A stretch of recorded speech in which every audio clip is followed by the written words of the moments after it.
திரு SS. Sriram, இப்போ 2026 தேர்தலை பொறுத்த வரைக்கும் கூட்டணி அமைக்க வேண்டும் என்ற அந்த கட்டாயம் அதிமுகவை விட பாஜகவுக்கு தான் அதிகமாக இருக்கு அப்படின்ற கருத்து சொல்றார் திரு ஷபீர். உங்க பார்வை இல்ல, எல்லாருக்கும் ஒரு ஒருமித்த கருத்து இந்த திமுகவை வீழ்த்த வேண்டும். அதை எப்படி நம்ம ட்விஸ்ட் பண்ணி பேசினாலும் ஒரு ஃபர்மிடபிள் அலையன்ஸ் முக்கியன்றது ஒன்று வேற, ஃபர்மிடபிள் அலையன்ஸ்ன்றது வேற. நிச்சயமாக அதிமுகவுக்கு பாஜக தேவை, பாஜகவுக்கும் அதிமுக தேவை, மாற்று கருத்து இல்லை. ஒரு ஃபர்மிடபிள் அலையன்ஸ் நிச்சயமாக வேண்டும். அதை எப்படி அந்த ஒரு ஈகோட்டிக்கல்னு சொல்லுவாங்க, அதிமுக அதுக்கு தான், பாஜகவுக்கு தான் அதிமுக தேவை, அதெல்லாம் பத்திரிகையாளர்கள் பண்ணுற விஷயம். அதனால் ஒன்றும் பெரிய விஷயம் இல்லை. பாஜகவுக்கு அதிமுக தேவை, அதிமுக பாஜக தேவை. ஷபீர் போகிற போக்கில் ஒன்று சொன்னார், நோட்டாவோட பாவம், நோட்டாவோட போட்டி போடாத நிலைமையில் கம்யூனிஸ்டுகள் இருக்காங்க கர்நாடகாவில்.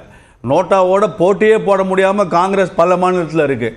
நோட்டாவோட கூட போட்டி போடாமல் விசிகே இருக்குது கர்நாடகாவில்.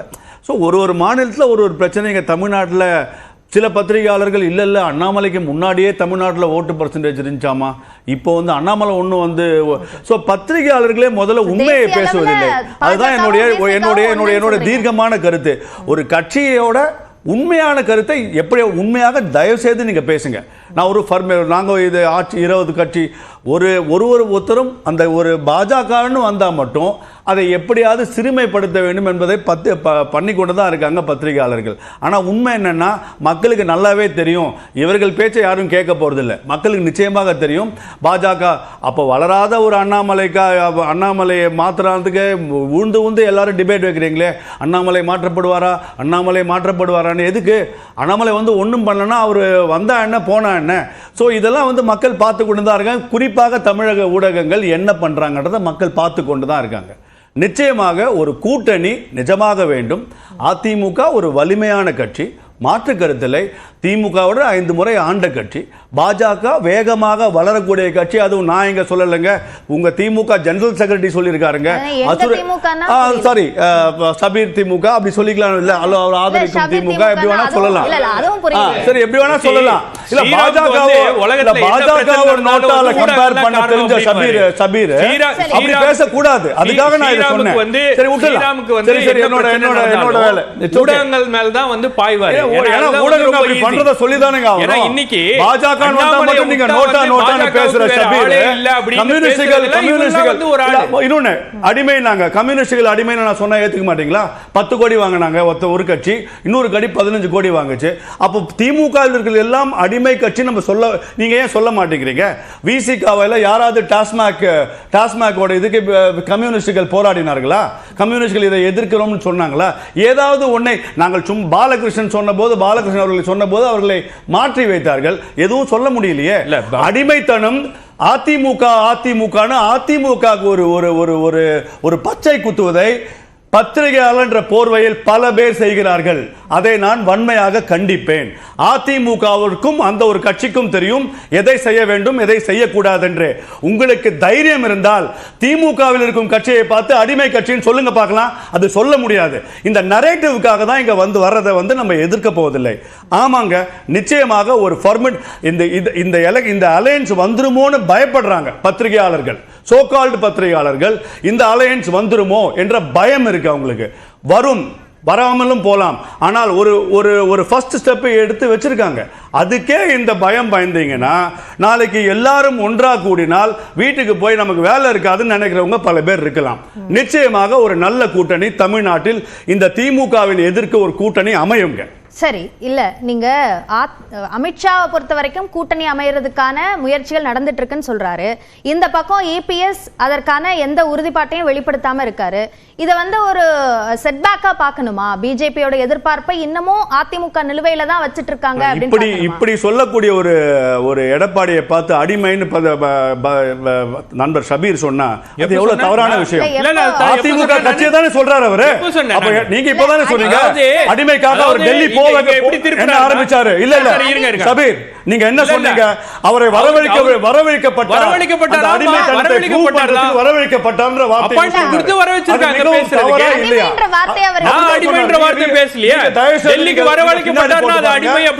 ஓபனிங் ஸ்டேட்மெண்ட் டெல்லிக்கு வரவழைக்கப்பட்டார் அப்படினா எப்படி அடிமை பண்றதுக்கு, அதை எஸ்டாப்லிஷ் பண்றதுக்கு எடப்பாடி வரவழைக்கப்பட்டார் என்று சொல்வது தவறான விஷயம். எடப்பாடி அவருக்கு போக தெரியாதா?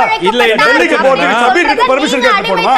நான் இதுக்கு தான் போறேன் சபீர், நான் வேற விஷயத்துக்கு தான் போறேன் சபீர். யார் சபீர்? எடப்பாடி அவர்கள் எங்க வேணா போலாம், யாரை வேணா சந்திக்கலாம். ஒரு எதிர்க்கட்சி தலைவர் அவர் டெல்லி போறதை எங்க கிட்ட சொல்லாம போயிட்டாரு. எதுக்கு உங்ககிட்ட சொல்லணும்? அவருக்கு தெரியும் அந்த கட்சியை பத்தி ஆள்றதுக்கு யாரோட கூட்டணி போகணும் அவருக்கு தெரியும். நீங்க என்ன பண்றீங்க? நீங்க என்ன பண்றீங்க?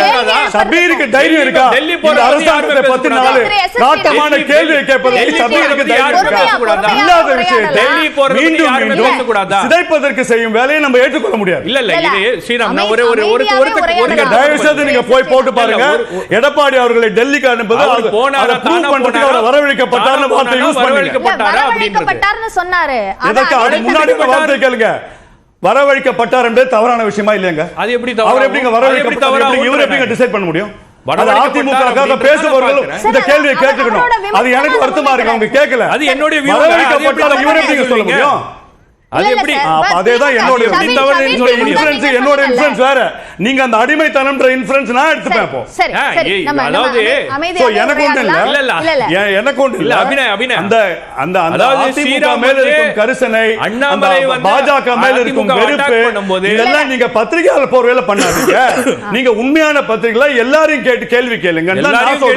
வேற ஒண்ணுத்துக்காக ஒரு பக்கம் கேட்கவே மாட்டோம், எதுவுமே பண்ண மாட்டோம். ஆனா பாஜக நோட்டா கட்சினுவோம், அதிமுக அடிமை கட்சினுவோம். இதெல்லாம் என்னைக்கு நீங்க மக்கள் ஆல்ரெடி உங்களை எக்ஸ்போஸ் ஆயிட்டாங்க. நீங்க எல்லாருமே எக்ஸ்போஸ் ஆயிருக்கீங்க. உண்மையை பேசுவதில்லை. ஒரு பத்திரிகையாளர் வந்து நோட்டா கட்சின்றது, இன்னொரு பத்திரிகையாளர் வந்து 2011 பாஜக ஓட்டு இருக்குன்றது, உங்களை நீங்களே சிறுமைப்படுத்திக் கொள்கிறீங்க.